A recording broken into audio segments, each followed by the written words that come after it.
todos, sean bienvenidos a Foro Sin Sordo.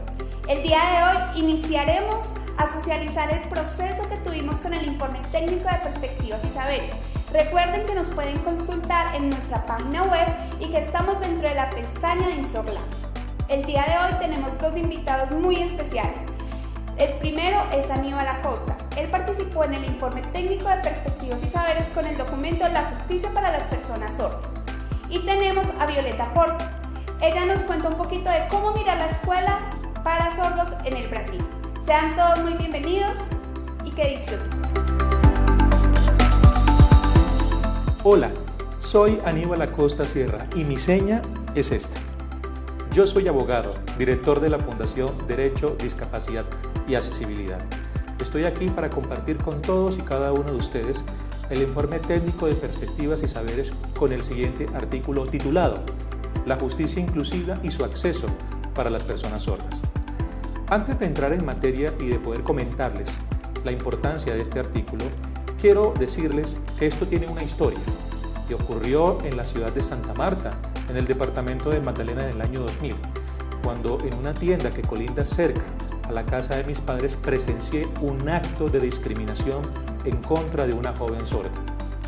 El tendero de la localidad le dijo: "No entiendes muda, te estoy entregando 500 pesos". En ese momento me llené de frustración, pero con valentía me acerqué y le dije: "Ella no es ninguna muda, es una persona con discapacidad". Ya tenía conocimiento acerca de estos temas cuando empecé a analizar 3 años antes la Ley 361 de 1997, o como se conoce, la Ley Klopatowski. En ella se comentaban derechos en favor de las personas sordas, para lo cual, avanzando en el tiempo, se daría una concreción importante de garantía y de respeto para las personas con discapacidad auditiva. A lo largo de los años empecé a cultivar en mis colegas abogados, pero también en las autoridades judiciales como jueces y magistrados, la importancia de la aplicación de la justicia inclusiva. Finalizando mis estudios universitarios, decidí viajar a la ciudad de Bogotá e iniciar contacto con diversas asociaciones de personas sordas. Fue así como contacté con el señor Juan Carlos Espinosa, cuya seña es esta, presidente de la Asociación de Sordos de Suba. En ese momento me pareció muy importante e interesante que conocieran lo que es justicia, el concepto de litigio, pero sobre todo lo que es la inclusión en esa parte importante de lo que es la materialización de la justicia. Gracias a eso logramos hacer muchas alianzas y acuerdos que permitieron estrategias y actividades en favor de las personas sordas, no solo de la localidad de Suba, sino también del distrito capital. Ahora bien, vamos a ver lo que es litigio y justicia inclusiva. El litigio se da cuando dos partes entran en una discusión. La primera exige un derecho y la segunda se niega a concederlo. Ahora bien, la justicia inclusiva no hay una definición clara sobre lo que es, aunque algunos autores dicen que debe abordarse desde la diversidad cultural, en la creación de relaciones materiales en los que la justicia material y real, con las instancias necesarias, llega a lo que es la justicia comunal, que es lo que va a permitir la participación efectiva de las personas sordas en la sociedad, una comunicación bilateral, y es lo que va a crear los lazos para que a través de esa justicia se puedan eliminar todas y cada una de las barreras que le han generado discriminación a lo largo de los años.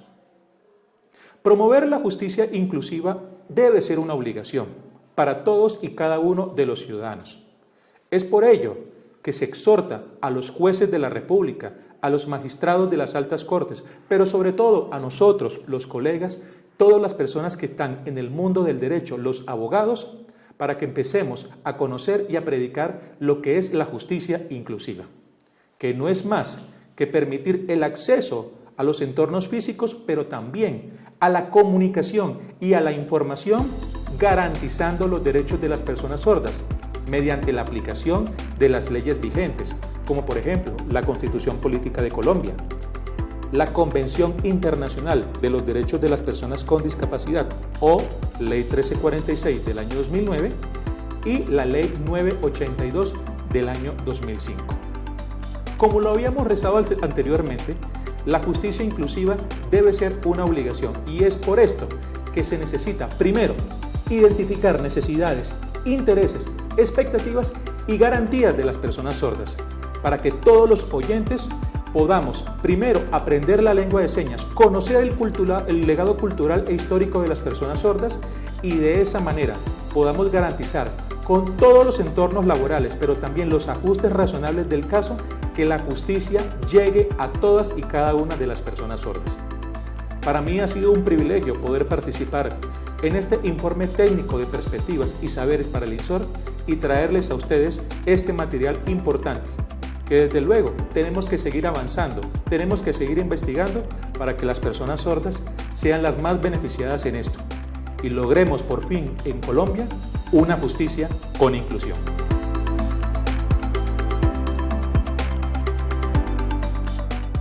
Olá, meu nome é Violeta, sou professora do Instituto Nacional de Educação de Sordos, INES, em Rio de Janeiro, e me gostaria de começar agradecendo por la invitação. É sempre um gosto compartilhar com vocês algumas das investigações que se han desarrollado em Brasil sobre a educação de los sordos. Hoy les traigo un apartado de una discusión que desarrollé en mi tesis doctoral en la Universidad Federal de Pelotas, dirigida por la profesora Madalena Klein, sobre qué hace que las escuelas para sordos sean escuelas. Para desarrollar esta investigación, miré 13 escuelas de sordos ubicadas en el estado de Rio Grande do Sul, en Brasil. Aquí apresento lo que nombré 3 formas o posibilidades de mirar las escuelas para sordos. La escuela narrada por la investigación académica, la escuela que se produce en los movimientos de resistencia a las políticas de inclusión del Ministerio de Educación y la escuela producida por los discursos de los estudiantes. Destaco que trato con las mismas escuelas, pero que en el entrelazamiento de esos diferentes lugares, miradas, sujetos, materias, se nos presenta lo que conocemos como escuelas para sordos en el presente. Forma 1.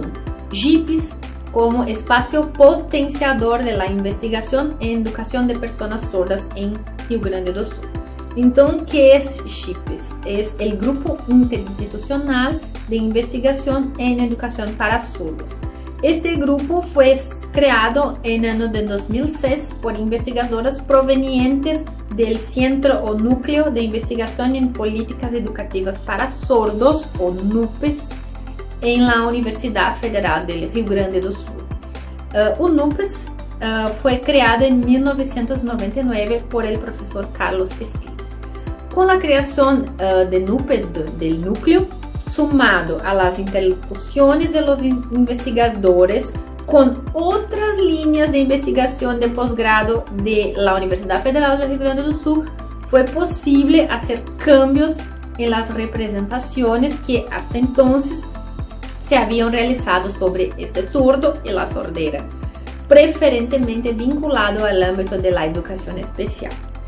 Entonces, a medida que el centro, que el núcleo se fortaleció en sus estudios, se abrieron nuevos espacios para el ingreso de la comunidad sorda en la universidad. Así se percibe un cambio de paradigma cuando la investigación en la área de la educación de sordos comienza a configurarse de otras formas, siendo atravesada por una perspectiva cultural que comienza a narrar los sordos como sujetos de una minoría lingüística. Las actividades de NUPES terminaron en 2006 cuando el profesor Carlos Esquil regresa a Argentina y en ese momento se crea el JIPES.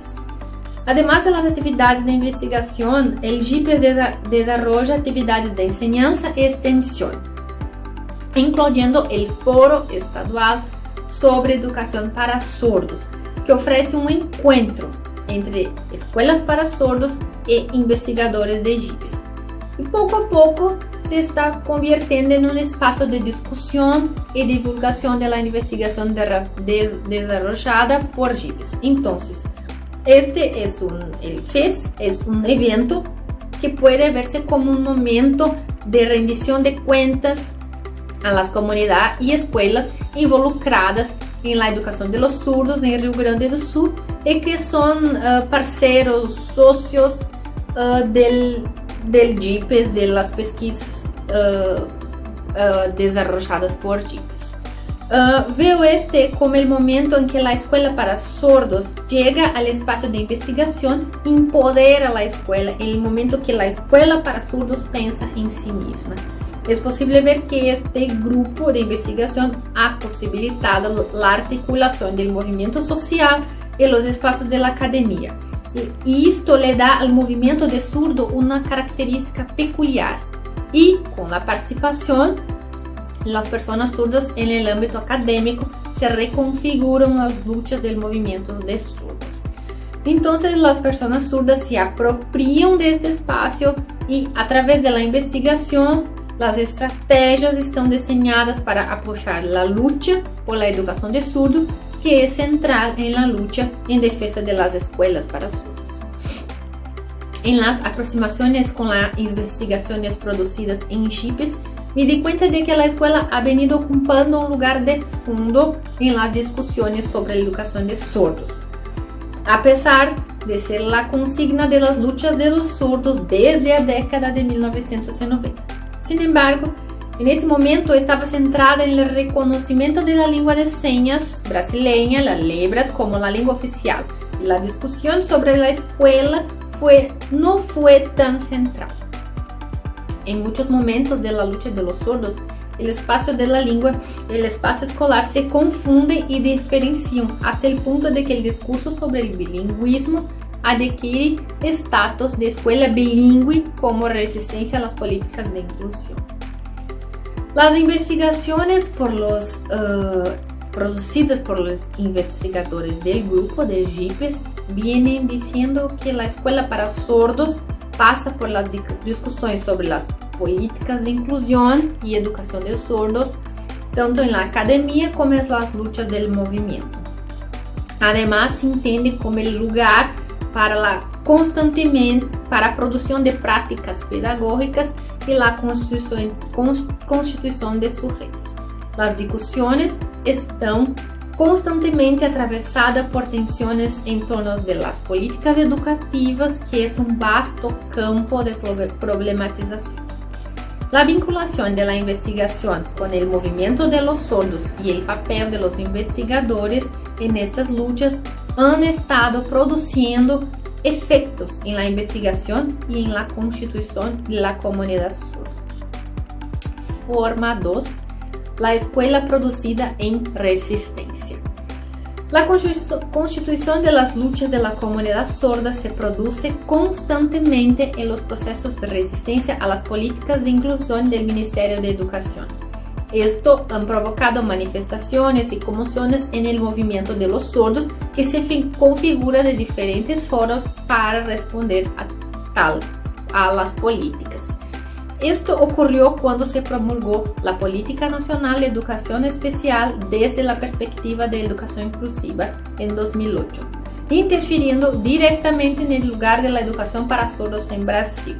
Es posible ver que esta tensión, cuando la política de educación especial prescribe un modelo de escuelas inclusivas en la que los sordos, en su mayoría, solo se insertan en las aulas, en las clases, en una situación de desigualdad con compañeros oyentes y docentes que no saben la lengua de señas, la Libras.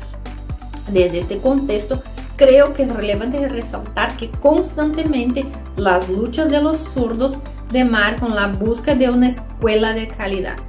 Esas políticas, además de no satisfacer las demandas de la comunidad sorda y en cierto modo deslegitimar toda una historia de investigación sobre los procesos de escolarización de las personas sordas, provocan tensiones entre los sordos y el público y otros estudiantes destinatarios de la educación especial.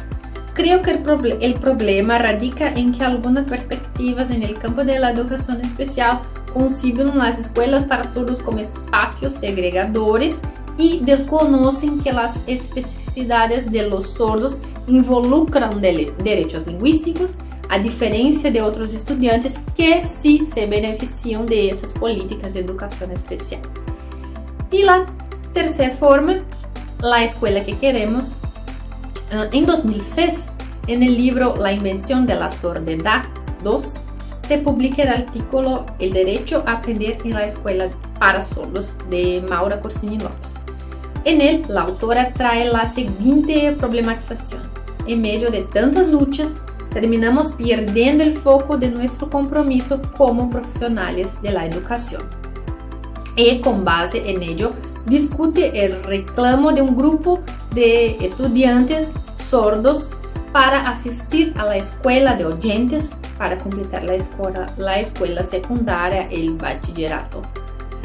Si bien los estudiantes reconocen que la escuela para sordos posibilita encuentros de sordo, el uso de la lengua de señas y el respeto por la cultura sorda, no se sintieron lo suficientemente expertos para defenderse en un mundo de competencia con otras asignaturas y entendieron que la escuela de oyentes podría proporcionar el aprendizaje necesario para eso. En cierto modo, lo que pedían los estudiantes no era el espacio de la escuela regular, es decir, la llamada escuela de oyentes, sino que la escuela para sordos ofreciera las mismas condiciones de aprendizaje que se hacen posibles para los oyentes. Entonces entiendo esas respuestas como una indicación de que los estudiantes sordos pueden estar diciendo que entienden la escuela de sordos de una manera diferente. Entonces, estas tres formas de ver la escuela de sordos: la escuela narrada por la investigación académica, la escuela que se produce en los movimientos de resistencia a las políticas de inclusión del Ministerio de Educación, y la escuela que queremos, que se han explicado hasta ahora, me llevan a pensar en cuánto se ha producido la escuela para sordos desde una defensa, una resistencia. Observando las luchas con las políticas del Ministerio de Educación, esas escuelas se resisten a ofrecer lo que de alguna manera falta o se niega a los estudiantes sordos en las escuelas regulares o escuelas oyentes o escuelas inclusivas. Se puede pensar que, en parte, este cierre de las escuelas como lugar de encuentro con la lengua, con la comunidad, con las características que constituyen esa identidad comunitaria, es necesario ante tantas políticas que influyen en los sordos. Sin embargo, cuando los estudiantes piden una escuela que les enseñe, creo que otra generación levanta la bandera de lucha que ocupa un contexto en el que ya se han ganado algunas batallas. Ante esa realidad que se presenta, trato de entrelazar y tentar estas formas para que sea posible pensar en la escuela para sordos como una escuela fuertemente marcada por la lucha política de un grupo minoritario y que al mismo tiempo es un espacio para reivindicar la enseñanza y la aprendizaje. Muchas gracias.